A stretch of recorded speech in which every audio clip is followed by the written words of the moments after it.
Get connected, Fitchburg. We're launching Fitchburg Connect, the city's new monthly e-newsletter that keeps you informed about all the events, services, and updates that matter to you. Get it in your inbox once a month. Our first edition is live now. Sign up today to get Fitchburg Connect.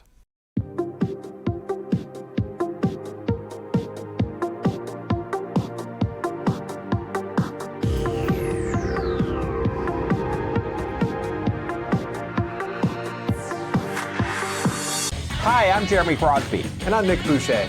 We're your hosts for the program that's all about your city, Talking Fitchburg. Every weekday, we pull together the news, events, and information you need to stay on top of what's happening in the city of Fitchburg. Find Talking Fitchburg on cable TV, Roku, Amazon Fire, Apple TV, and our live stream on the web. Plus, you can find all our headlines and stories on Facebook, YouTube, and our video on demand service. This is your city. Keep up with Talking Fitchburg and the issues affecting you and your neighbors.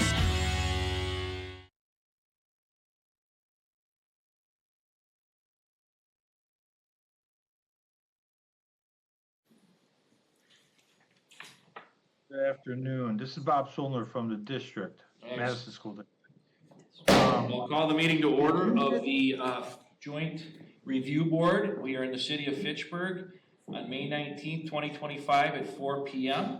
I call this meeting to order. I am Sean Paff. I have served as chair of this committee for now, and we'll get to that later. And I want to thank you for all joining us. Mike Zimmerman from the city, I'll ask you to call the roll, please, sir. Lori Grigg. Here. Adam Gallagher. Here. Chad Wise. Here. Sean Paff. Present. Michael Zimmerman. Here. We have a quorum. So we do have a quorum, thank you. Just the purpose of this committee for the public, this is a joint committee of the taxing jurisdictions with the city of Fitchburg. The project we are going to discuss is in the Madison School District. So Bob, thank you for joining us. And of course, Adam from the county and Lori from the Tech College, and Chad is from Rona Schools. Rona Schools, Yep. yes, Mm-hmm. Chad, thank you as well. Yep. So this is the joint review board. At this time, I'm going to ask for approval of minutes from the last time this group met on November 6th of 2025. Minutes were presented to you. Love to get a motion from one of you. Maybe Adam, you could help us with that if you don't mind. Absolutely. I motion to approve the minutes. I'll second. Second from Greg from the college. Is there any discussion on the minutes as prepared by Mike and his team? All those in favor signify by saying aye. Aye. Opposed? The ayes have it. Okay, at this time, move to agenda item 4. We'll deal with appointments. As I said, we have representatives from jurisdictions outside of the city of Fitchburg that also work with the city of Fitchburg. So Lori is Greg. Lori, you just want to briefly introduce yourself from the college? Sure. I'm Lori Gregg. I'm the AVP for Finance and Controller.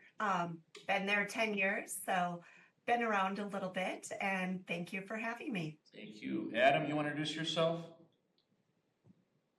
Sure. Adam Gallagher, Dane County Treasurer. I've been participating with this for 14 years now? I think you're correct. Exactly. Bob, you want to introduce yourself, please? Bob Solner? Yeah, good afternoon. I'm Bob Solner from the Madison Metropolitan School District, and we should have 2 board members trying to join the meeting. Sure. Mike Pearson, who is Madison's rep, and Ali Muldrow, who is a board member and new chair of our operations work group. They wanted to sit in. And Bob, what do you do for the school, if you don't mind asking? I'm the Assistant Superintendent of Financial Services. Thank you, sir. I see Ali is on there. Ali, you want to introduce yourself to the group? I would love to, if for no other reason, to explain that my name is actually pronounced Ali. Ali, I'm sorry. Like Muhammad, not McGraw. No, it's the story of my life. I'm Ali Muldrow. I am a board member for the Madison Metropolitan School District's Board of Education. I'm grateful to get to sit in today. And Chad, would you like to introduce yourself? Hi there, Chad Weezy. I'm the Deputy Superintendent for the Verona Area School District. And Mike, my colleague to the right, you are?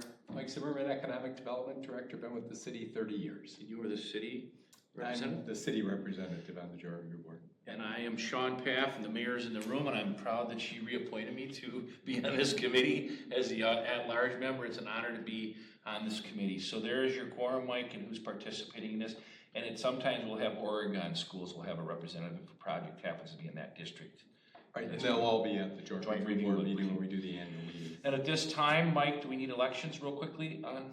No, we're gonna continue. I would continue on if you're okay with that as chair of the committee. Seeing no objection, the mayor's giving me 2 thumbs up, so I appreciate that. Okay, at this time, we have a public appearance for non-agenda items. Is anybody here to talk about a non-agenda item? I am seeing none. At this time, item 6, we have a joint review action item. Mr. Greg Johnson, who's no stranger to Fitchburg from Ellers and Associates, is going to review what we do as this board and kind of kick us off here. So Greg, welcome back and thank you for all you do. Thank you, appreciate being here. So this is the Joint Review Board, as was mentioned. It is convened anytime there is a new TID creation or proposed amendment to an existing district, which is what we're here to discuss this afternoon. There'll be no action required by the Joint Review Board at this meeting today. This is an organizational meeting to reaffirm the chairperson and the public member. We're going to provide an overview of the amendment number 1 for tax bill district number 17. There will be a public hearing before the Plan Commission on the same topic this evening, followed by action by the Common Council. And then if this amendment gets approved by both of those bodies, it'll be brought back here for a final Joint Review Board meeting, which is scheduled for June 24th. And then we will also satisfy the annual meeting requirement at that point in time. So the Joint Review Board's responsibilities is to help make findings that the proposed amendment satisfies the criteria in the TIF statutes. And I'll summarize that criteria in my presentation. Just one point of clarification from the get-go. TID number 17 is located in the Verona School District, not the Madison School District. So I just want to make sure that's understood going into the discussion. Perfect.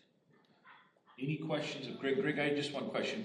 Ellers Associates has been working with the city for years. How long is that relationship, do you know? It started in the early 90s. So you know Fitchburg quite well. You've been very helpful in our growth in the city. Okay, at this time, we're going to turn it to agenda item number 7A, and that is back to Greg Johnson to review and discuss draft TID project number 1, project plan and boundary agreement with amendment 1. Is that correct, Mike? Number 17. Number 17 with amendment 1. Mm-hmm. Yep. Thank you. So in your packet that was distributed, you received a copy of the full project plan and also a summary document. I'm going to go through the summary document, which includes the key high points included in the entire project plan. So just to state our purpose of why we're here today, we're here to do the first amendment for TID District number 17. This is a boundary amendment and a project plan amendment. So the boundary amendment component adds territory to the proposed boundary of the district. So on the screen is a map, and on the left-hand side of that map, the parcels kind of colored in a tan pinkish color. Those are the parcels proposed to be added to TID District number 17. All the parcels in blue encompass the current boundary of the district. A TID district's boundary can be amended up to 4 times per statute, whether that is adding territory or subtracting territory. So this is the first of 4 permitted boundary amendments. The second purpose of this amendment is to update the project costs, the eligible TID expenditures that can be undertaken within the district. So we'll discuss those as part of the presentation here today. Just to recap what type of TIF district this TIF district is a rehabilitation TIF district. So the required finding is that not less than 50% of the gross area of the district meets the statutory definition of an area in need of rehabilitation or conservation. So anytime an amendment is put forth, that criteria still has to be satisfied.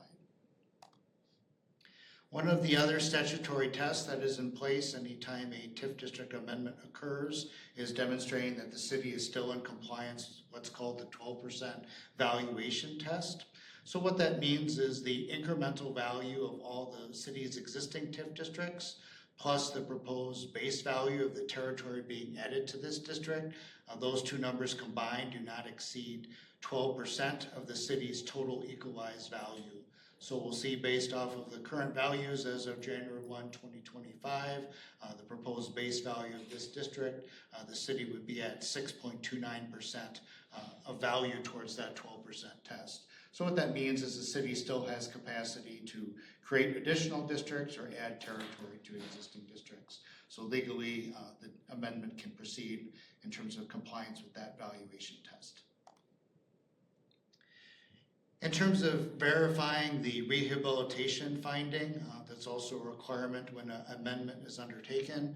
So when the TID district was originally created, the gross acreage of the district was approximately 185 acres.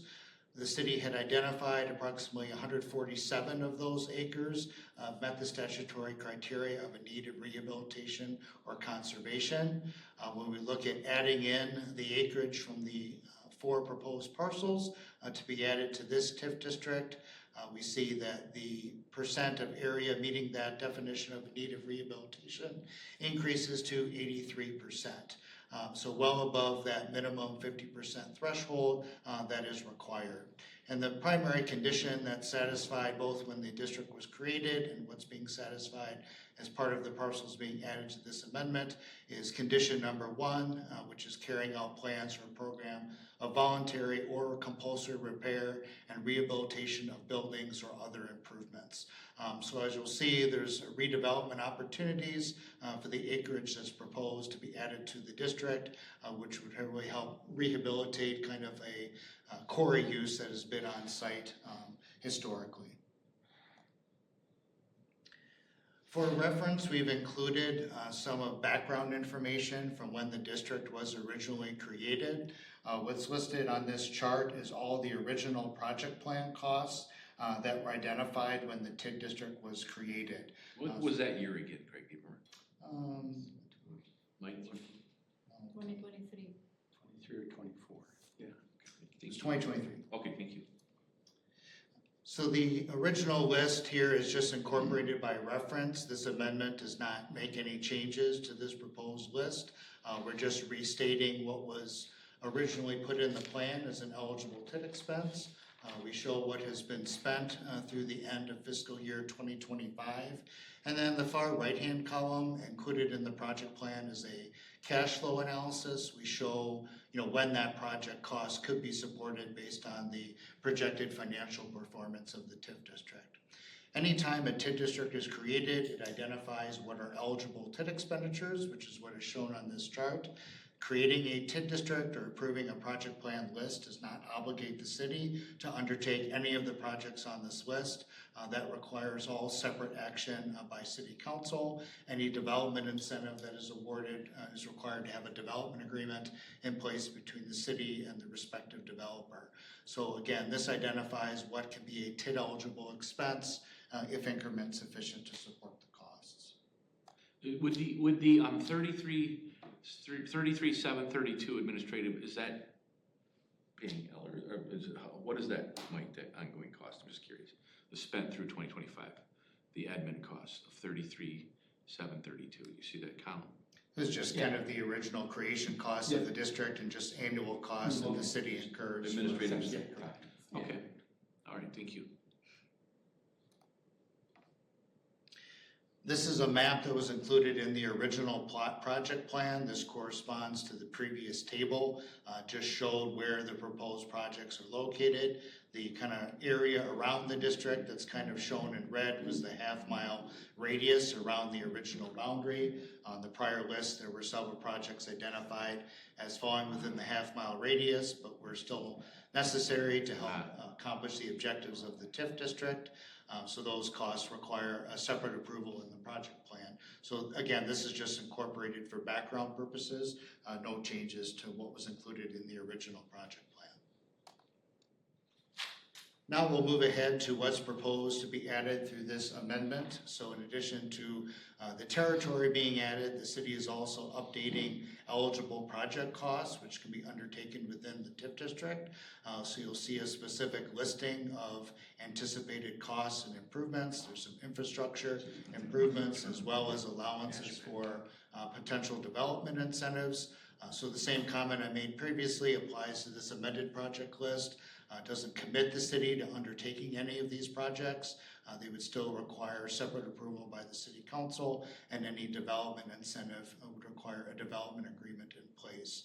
So through this proposed amendment, the city is adding $25.4 million of eligible project costs within the overall district. There are 2 half-mile radius projects identified, which are some traffic signal improvements, which combined add $100,000. That's included in the 25.4 million.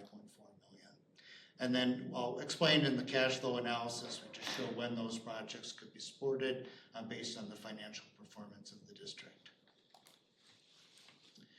So we've also included a map that identifies some of the specific projects that were listed on the previous page. You'll see each of the projects in the amended project list had an identification letter. So those are represented here on the map. So you'll see several of them within the amended area. And that's the color pink, is there? Yes, correct. So C, D, B, E, or F, H, E over here. So you'll see that's kind of just shows the general location of where those improvements are anticipated to be located. So this is one of the required documents in the project plan, just to show the approximate location of the new projects that are being added. Just for the committee members, the south side of those pink projects, at the top of the hill where the Target is located up there. Am I correct, Mike? Just so you guys. Target. I'm sure we've all spent money there. But that's where we're looking at in the city, just so you know.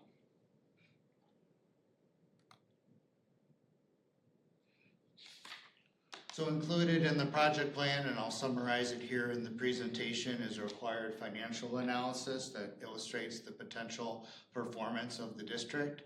So the financial analysis incorporates the actual incremental value that's been generated in the district since it was created. So the incremental value that's been certified by the Department of Revenues as of January 1st of 2025. And then we're estimating incremental value from 2 developments that are anticipated within the amendment number 1 territory. So that's the only new value that we're including in this analysis. There's no appreciation on the existing incremental value or on the anticipated new value that's created within the district. In terms of the tax increment projection, the current tax rate for the TID district is $18.97 per thousand. We show that declining at a rate of 0.75% annually. As you'll see in the cash flow analysis, and it ties back to the years that were shown in the project list, with appropriate phasing of project costs, the TID with the existing incremental value and the value from 2 proposed developments within the amended area can pay for the remaining project costs in the original list and the project costs on the amended list with cash. So the projected closure of the district is in 2034, but if there's additional development that could potentially result in perhaps additional development incentives that require a development agreement, that could change that forecast. Would that require an amended version to this TID if there was additional projects taken on? No, we've included in the project list was an allowance for other development incentives within that area added in the district, but there's no plans for those at the moment. So the costs are accounted for in the plan, but any development incentive would come with likely. So there is room if something were to pop there that would, okay, good. So we haven't shown any value related to those additional development incentives, nor have we shown the expense, just what is anticipated based on the 2 developments under consideration. Thank you, sir. So this chart shows that projection in incremental value. So the actual column to the far left shows that there's been $7,733,000 of incremental value generated in the district since its creation in 2023. And then there are 2 anticipated developments occurring within the amended area of the district. A projected retail development on the southern portion of parcel 45 that's identified in the map that's anticipated to have an incremental value of about $17,229,000. And then a multifamily development on the northern portion of parcel 55 estimated to have an incremental value of $50 million. So those are the projects that are anticipated in the proposed amended area, which would increase the incremental value to the district. So if we take that existing value plus the value from the 2 projects within the amended area, looking at the 27-year life of the TID district, it would generate about $30,167,000 over the 27-year life of the district. In terms of the cash flow projection, so we bring forth that increment projection from the prior page, and then we really just show, future expenditures within the district. So there's anticipated pay-as-you-go development incentive of $2 million related to the proposed retail development, paid out from increment from that project as it's generated over time. The capital outlay column, that ties back to the two charts for the original project plan list and the amended project plan list, just shows cash funding of projects as fund balance is available.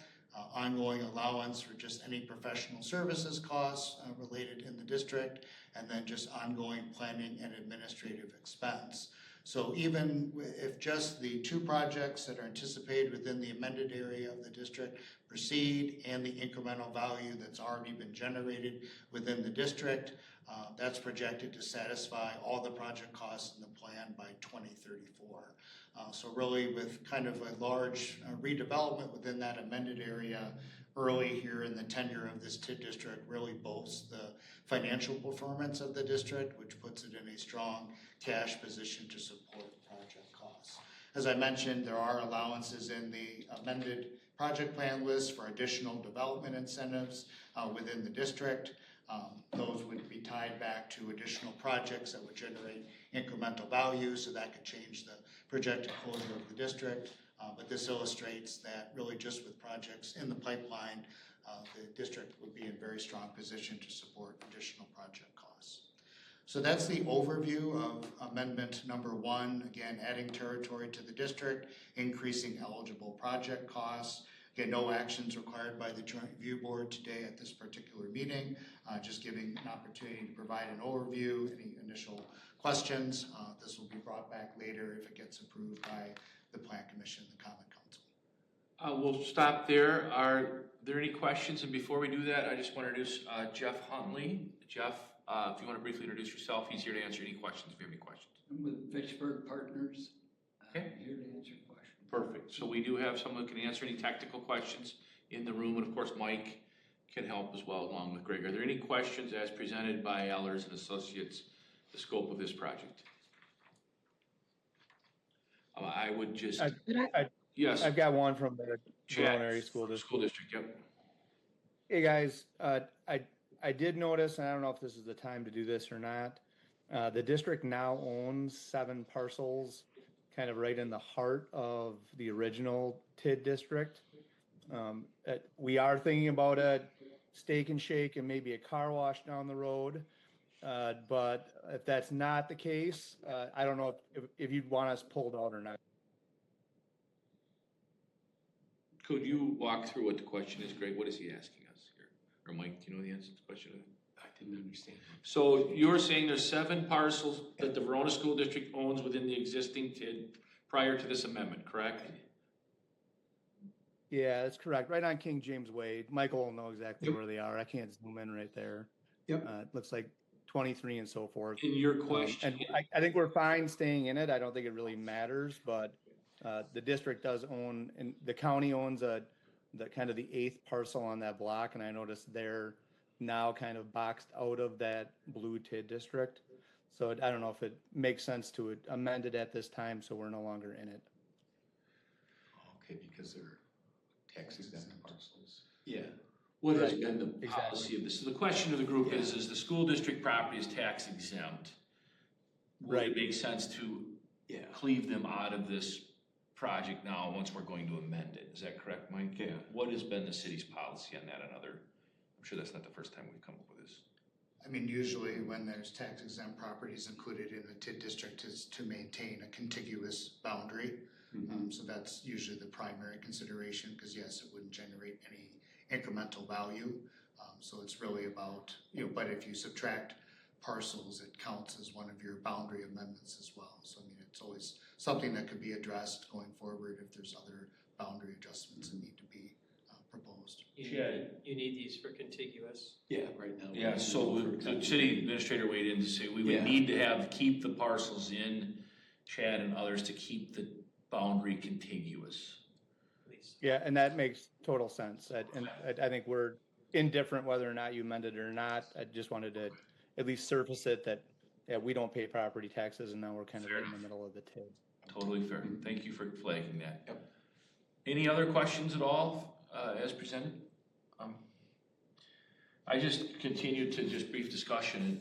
I just continue to be blown away about how that part of the city continues to grow and how we're literally using every piece of property up there, and to get this quarry project going is something that many folks, me included, years ago has talked about this. So congratulations to the city and leadership here for bringing this projects forward. With that, I guess we will, no discussion or no action is needed according to Greg. We're now moving on to item 8A, confirmation of meeting to consider that. So we'll move on. The project has been explained, and then Greg, the next step is we will see this again, correct? Correct. If it is approved by the Common Council and the Plan Commission, the next Joint Review Board meeting is scheduled for June 24th. At 3 p.m. Correct. And just for process, I'm glad our Madison friends have joined us, but they will not be voting on this project since it's in the Verona schools. Am I correct? Correct. So that Joint Review Board meeting will kind of fulfill two statutory purposes. First, we'll take final action on this proposed amendment. So that will just require a vote from the Verona School District, since this district is located in that school district. The second part of that meeting is going to be to satisfy the annual meeting requirement. So this body is required to convene at a minimum once per year to review the financial status and performance of each active TIF district. So since we're doing a proposed amendment, instead of bringing you all back again to do that at another meeting, we're just going to satisfy that annual meeting requirement on the 24th. So all three school districts are invited to participate in that meeting, but we'll go through each, as we've done in the past, each TIF district and each school district just to give an update on its financial performance. And Mike, so all three school districts have that on their calendar, right? Yes. Okay, so our next meeting is June 24th at 3 p.m. via Zoom or in person. Are there any other broad discussion or questions for the group here? Lori, college. Just a quick question. I did check and it looks like I had 3:30 on there. Did something change? Was it 3 or 3:30? Maybe I'm saying it wrong. Maybe it got changed and I just put it on the Hold on, wrong Lori, we're gonna spot. find that out for you. No problem. Okay. 3:30 also. 3:30, so Misty's, It is 3:30? yes. Adam, you had sent, Okay. it is It is 3:30. You are correct. Adam, that still works for you, right? I know you had sent an email, you had to be out there, Adam Gallagher, 3:30 on Wednesday, the 24th? Thank you. Yeah, my fault, guys. 3:30 on Wednesday, the 24th. This group will get back together. Are there any other questions, concerns, comments? Greg, we covered what we needed to do here. Mike? The only thing I would mention is the Plan Commission will be meeting tonight and taking up this agenda item at the Plan Commission. And they're a public acting on it. hearing at 5 o'clock. And then the council will be having a special meeting at 6 o'clock. And we can line those meetings up on the same night because this is an amendment. That's because we're doing Ellers a favor, and only make them drive once. I know how those guys work. Okay, with that, I would take a motion to adjourn the meeting of the joint. Before you adjourn, excuse me, I'm sorry. Yes, go ahead. Can you make sure to send those invites to the Madison folks, please? Yes. Just because we don't have it on our calendar. Okay, so we need to get the Madison School District, Mike, and Maya Pearson, thank you for joining. You want to just introduce yourself quickly? We didn't get a chance to, Yeah, go ahead. absolutely. Hi, everyone. I'm Maya Pearson. I'm the current treasurer for the Board of Education here in Madison. So, and I've been on the Joint Review Board for Madison, Fitchburg, and Verona, depending on where everything kind of lands, and Middleton for many years. So, hello, y'all. Thank you for your commitment and support Fitchburg. So, okay, Mike, you'll make sure everybody's got a notice? Yep, Again, we'll Monday, check. Yep. Wednesday, June 24th, 3:30 p.m. A motion to adjourn. Who would like to do that? So moved. So moved by Pearson. I'll second. Second by Gallagher. All in favor? Greg, you got everything you need? Yep. All in favor of adjourning, signify by saying aye. Aye. We are adjourned. Aye.